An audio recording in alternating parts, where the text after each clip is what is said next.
So, what is the secret to making more money in your practice?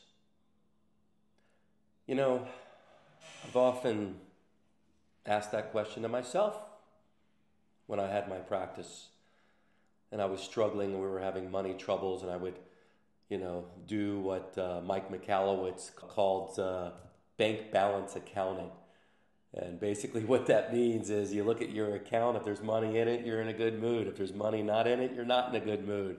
And that's really not the way to run a business.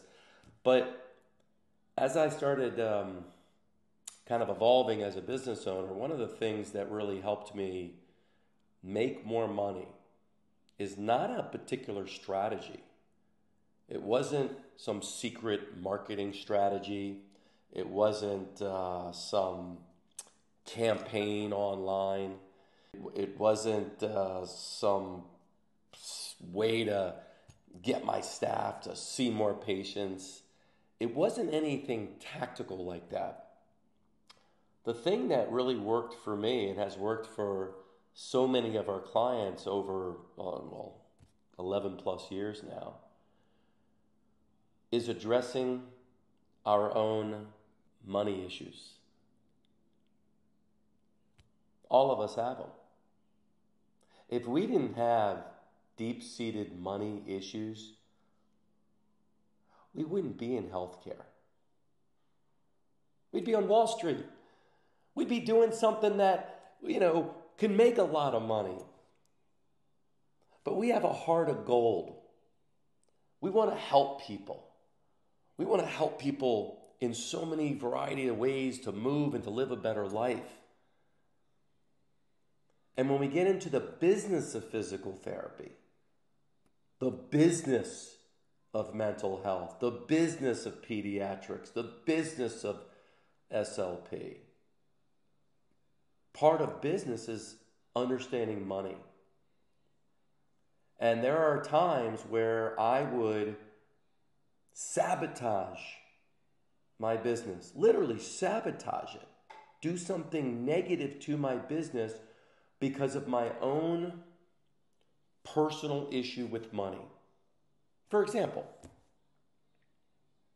I would allow people to cancel without charging them.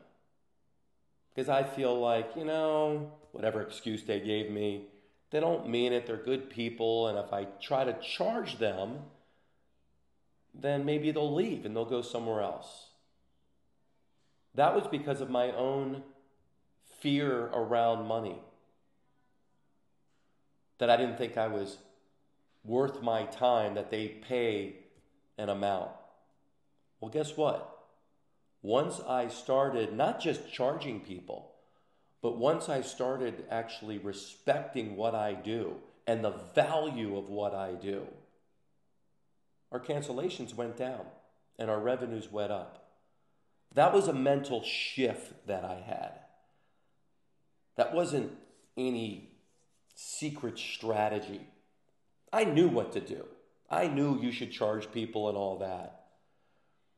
It also came up when I was putting together different programs that were not insurance-based. We were a primarily insurance-based program, but I wanted to do like running and triathletes and distance runners and things like that. So we were putting together a performance program. We had to price it. Well, as you can imagine, what do you think I priced it as? I didn't price it as the lowest. I don't have that many issues. But I didn't price it anywhere near in the upper echelon. And it wasn't until a coach that I was working with said, Jamey, how did you come up with your pricing? And I went, well, I just looked at what everyone else was doing, did some research, and just said, all right, well, we'll be in the middle of that. And he goes, why? And I said, well, I don't really know why. And what happened is as he started asking me more questions, I realized it's because I didn't want to stand out, even though when he asked me, are our services better? Is the value we're delivering just better than what's out there that these runners and athletes can get? I said, absolutely. Do you have proof of this? Are you getting results? I said, absolutely. We have tons of testimonials. Then why are you pricing it average if there's nothing that you're telling me that it's average? And I was like, damn, that kind of got me right. Like, man, he called me on my stuff. And as we started to dive in more, I realized it was because I was afraid to put myself out there financially because I didn't want to hear, man, you guys are expensive. I didn't want to hear it. Well, the more I have leaned into this money blocks and these money issues that I have, and I've addressed it, and I still have them, it's still a work in progress, but the more I've leaned into and got over many of them, the more my business grew, the more my personal income has grown.